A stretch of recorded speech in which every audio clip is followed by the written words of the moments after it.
Hello everyone, welcome to सीपीएडी नड्डा। आज है 3 जून और 3 जून से करंट अफेयर्स के कुछ इंपॉर्टेंट क्वेश्चन हैं जिनको हम इस वीडियो में डिस्कस करेंगे। चलिए स्टार्ट करते हैं।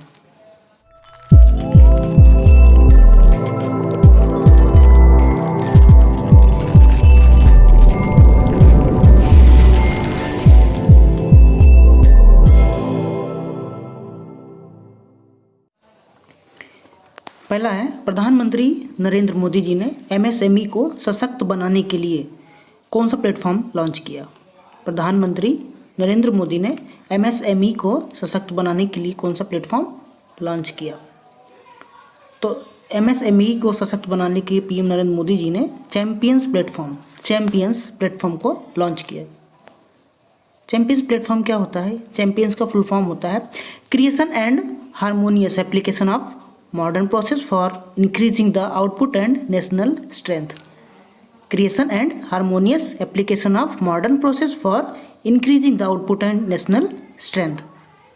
एमएसएमई क्या होता है? एमएसएमई मतलब होता है ministry of micro small and medium enterprises. Ministry of micro small and medium enterprises. तो इसमें कुछ बातें हैं, ज़रा देख लेते हैं कि एमएसएमई में जो सूक्ष्म इकाई है, मतलब जो माइक्रो इकाई है, माइक्रो यूनिट है, उसकी परिभाषा जो है अब बदल दी गई है। उसकी परिभाषा अब बदल दी गई है। अब इसमें क्या बताया गया है कि ये जो है 1 करोड़ का इन्वेस्टमेंट और 5 करोड़ का जो है वो इनका टर्नओवर हो सकता है। और जो लघु इकाई है, जिसको जो है स्मॉल यूनिट बोलते हैं, इसमें क्या कहा गया है कि इनका जो अब इनकी जो परिभाषा है वो बदल के कर दी गई है कि 10 करोड़ का इन्वेस्टमेंट कर सकते हैं और 50 करोड़ का इनका टर्नओवर रहेगा। और मध्यम इकाई जो मिडिल यूनिट आपकी है, मीडियम, तो इसको इन्होंने जो बताया है कि 20 करोड़ से बढ़ा करके 50 करोड़ जो इनका इन्वेस्टमेंट हो गया है और 50 करोड़ से बढ़ाकर 250 करोड़ का 50 करोड़ से बढ़ाकर 250 करोड़ का इनका जो है वो टर्नओवर होगा। ठीक है, अगला है टॉपिक, अगला क्वेश्चन, निसर्ग एक चक्रवाती तूफान है। ये जो है आने वाले समय में किसको जो है वो हिट करने वाला है? निसर्ग है, एक चक्रवाती तूफान है, वो किसको हिट करेगा? तो महाराष्ट्र और गुजरात की जो है तट को ये हिट करेगा। निसर्ग जो है ये नाम किसने दिया है? ये नाम जो है हमारे पड़ोसी मुल्क जो है वो बांग्लादेश ने दिया है। आईएमडी के अनुसार ही ये जो 3 जून को ये महाराष्ट्र का जो तट है, कोस्टल एरिया, और गुजरात का कोस्टल एरिया, इनसे ये जो है टकराएगा। तो ये जो है अमूमन इम्पॉर्टेंट क्यों है? क्योंकि जो इस तरीके की जो आपदाएं आती हैं वो अधिकतर जो है नवंबर, दिसंबर या अक्टूबर मंथ में आती हैं, लेकिन ये अरब सागर में उठने वाला ये करीब 129 साल पहले की घटना है। इस प्रकार की घटनाएं हुई थी और ये काफ़ी दिनों के बाद हो रहा है, इसलिए थोड़ा सा इम्पोर्टेंट है। अगला है, ब्रिटेन में भारत की अगली उच्चायुक्त कौन नियुक्त की गई हैं? ब्रिटेन में भारत की अगली उच्चायुक्त कौन नियुक्त की गई हैं? तो ब्रिटेन में भारत की अगली उच्चायुक्त नियुक्त की गई गायत्री आई कुमार। गायत्री आई कुमार ये जो है प्रेजेंट टाइम में ईयू माने यूरोपियन यूनियन, लग्जमबर्ग में, ग्रैंड डची और बेल्जियम में भारत की राजदूत हैं। ये इतने कंट्री हैं, इनमें ये काम करती हैं। इन्होंने किसको रिप्लेस किया है? रिप्लेस किया है रुचि घनश्याम। रुचि घनश्याम।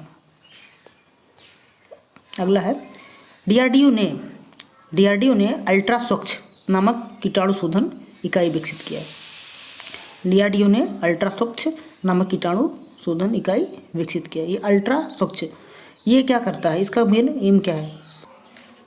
ये जो अल्ट्रा स्वच्छ है, इस जो इकाई जो डेवलप की गई, इसमें क्या होगा कि जो पीपी किट है और इलेक्ट्रॉनिक इक्विपमेंट या कोई भी जो गैजेट है या इनसे रिलेटेड कोई भी चीज़ें हैं, इनकी जो है क्लीनिंग होगी, इनकी सफाई होगी।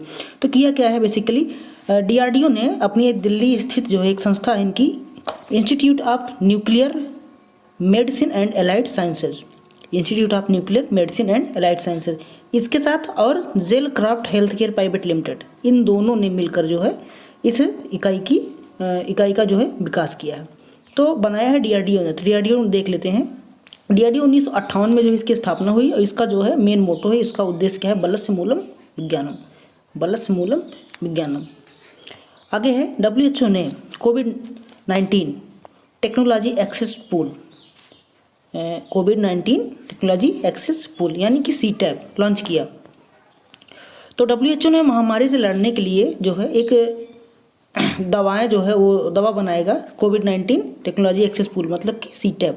ठीक है, तो ये क्या करेगा, दवा बना के जो है और कई देशों में जो है इसको भेजेगा। WHO के बारे में कल आपको बताया था, और 7 अप्रैल 1948 को इसकी स्थापना हुई थी, और WHO से और अमेरिका ने अभी जो है वो इस्तीफा दे दिया है। तो ये मुद्दा चल रहा है, इसको देखिए जो है आप नज़र बनाए रखिएगा, कई सारे अपडेट इस पर आने वाले हैं। आगे है तेलंगाना राज्य दिवस, अभी जो है 2 जून को मनाया गया, क्योंकि 2 जून 2014 को जो है ये आंध्रा से अलग हुआ था, और इसके जो CM है वो के चंद्रशेखर राव हैं, और इसके पहले भी यही CM थे, मतलब सबसे पहले CM भी चंद्रशेखर राव थे, और अभी भी इसके रिसेंटली जो है CM है वो यही है। आगे है खेलो इंडिया ई पाठशाला का कार्यक्रम किसने उद्घाटन किया। खेलो इंडिया ई पाठशाला कार्यक्रम का उद्घाटन किसने किया। तो खेलो इंडिया ई पाठशाला कार्यक्रम का उद्घाटन हमारे जो खेल मंत्री हैं, खेल व युवा मामलों के मंत्री किरण रिजिजू उन्होंने किया। इसमें क्या होगा कि उन्होंने एक वेबिनार के जरिए कार्यक्रम का उद्घाटन किया। वेबिनार क्या होता है कि ये ऑनलाइन जो है एथलीटों को जो है ये ट्रेनिंग देते हैं, ऑनलाइन जो हमारे एथलीट हैं उनको ये ट्रेनिंग देंगे, और जो है उसी के जरिए कार्यक्रम का इन्होंने उद्घाटन किया, जिसमें युवा तीरंदाजों व कोचों के साथ देश भर के विशेषज्ञों ने भाग लिया।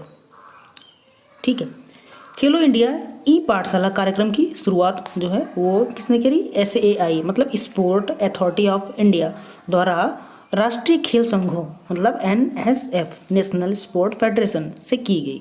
इंपॉर्टेंस में यह है कि स्पोर्ट अथॉरिटी ऑफ इंडिया की स्थापना कब की गई, ये 1984 में की गई, और कहाँ हुई, दिल्ली में। अगला है कोविड-19 पर एक बुक लिखी गई। कोविड-19 पर एक बुक लिखी गई, उस बुक का क्या नाम है। उस बुक का नाम है बिहाइंड द मास्क। और इसके लेखक कौन है, मोहम्मद अब्दुल मन्नान। आगे है भारत सरकार ने मेघालय को 175 करोड़ रुपए देने की मंजूरी दी। इसके पहले भी एक क्वेश्चन था, और उसने भी जो दिया गया है हिमाचल प्रदेश को, उसको भी ध्यान में रखिएगा। भारत सरकार ने मेघालय को 175 करोड़ रुपए देने की मंजूरी दी। ये किस मिशन के लिए दिया गया, शुद्ध जल जीवन मिशन के लिए भारत सरकार ने मेघालय को 175 करोड़ रुपए देने की मंजूरी दी। जल जीवन मिशन क्या है, जल जीवन मिशन में जो है स्वच्छ जो पेयजल है उसको जो है घर घर तक पहुंचाया जाएगा। मेघालय के CM कौन है, कॉनरेड संगमा, ये मेघालय के CM है, और वहाँ के गवर्नर कौन है, तथागत रॉय।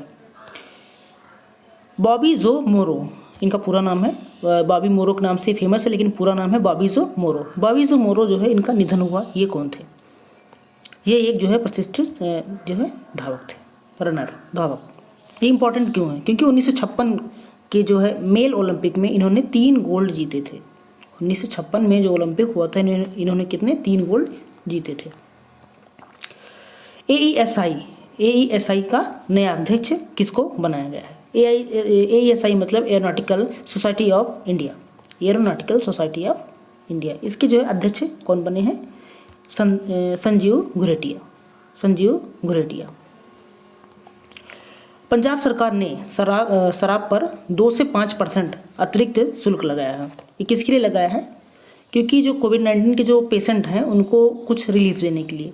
जैसे अभी इसके पहले भी एक सरकार उड़ीसा ने जो है उस पर ड्यूटी लगा दिया था शराब पर, और उसका जो आएगा टैक्स, जो भी पैसा आएगा वो कहाँ देंगे, जो कोरोना पेशेंट हैं इनके रिलीफ के लिए जो है ये दिया जाएगा। इसी प्रकार से पंजाब सरकार जो है वो दूसरा राज्य बन गया है। अगला है वी ट्रांसफ़र को दूरसंचार विभाग ने बैन कर दिया। वी ट्रांसफ़र ये क्या है, वी ट्रांसफ़र एक जो है ये वेबसाइट है, ये ट्रांसफ़र की वेबसाइट है। जैसे आप ये कोई चीज़ जैसे आप एक एप्लीकेशन मान लीजिए शेयरिट है, आप जो है शेयरिट यूज करते हो, तो शेयरिट क्या है, ये एक बेसिकली एप्लीकेशन जिसके तहत हम चीज़ों को ट्रांसफ़र कर सकते हैं। लेकिन वी ट्रांसफ़र क्या है, जब से लॉकडाउन हुआ है, लॉकडाउन में चीज़ें अधिकतर चीज़ें जो है वो वर्क फ्रॉम होम हो गई हैं, तो जो डेटा है वो ट्रांसफ़र नहीं हो पाता था। तो ये वेबसाइट है, इसके ज़रिए हम 2 GB तक फ्री में डेटा विश्व के किसी भी कोने में रहें उसको हम ट्रांसफ़र कर सकते हैं। इसके आगे भी कर सकते हैं, लेकिन उसके लिए हमें कुछ पेड करना होगा। करीब 20 GB तक कर सकते हैं, लेकिन उसके लिए हमें पेड सर्विस लेनी होगी। तो ये इसको बंद क्यों कर दिया, क्योंकि ये जो है कुछ मानकों पर ये जो है ये खरी नहीं उतर रही थी, और ये डेटा को लीक कर रही थी, ऐसा जो है डिपार्टमेंट ऑफ टेलीकम्युनिकेशन का कहना है। तो ये जो है डिपार्टमेंट ऑफ टेलीकम्युनिकेशन मंत्री कौन है, रविशंकर प्रसाद। आगे है IIT गुवाहाटी के छात्रों ने संपर्क रहित मोबाइल ऐप विकसित किया। उस ऐप का क्या नाम है? उस ऐप का नाम है फ्लाई इजी। फ्लाई इजी ये क्या है कि जैसे अगर आप किसी भी जो है एयरपोर्ट पर जाते हैं तो वहाँ पे आपको बिना टच किए हुए चीज़ों को जो है फॉलो करना है, और उसी को विकसित करने के लिए ऑल इन वन चीज़ें जो है वो फ्लाई ऐप में विकसित करके दिया। जैसे आधार कार्ड दिखाना, चेक करना और स्कैनिंग करना, सब कुछ एक जो है आपको एक एप्लीकेशन फ्लाई इजी में मिल जाएगा। इसको किसने विकसित किया? IIT गुवाहाटी के छात्रों ने। तो ये था कुछ आज का करंट अफेयर्स। अब कल के लिए देखते हैं, तब तक के लिए ठीक है, थैंक यू।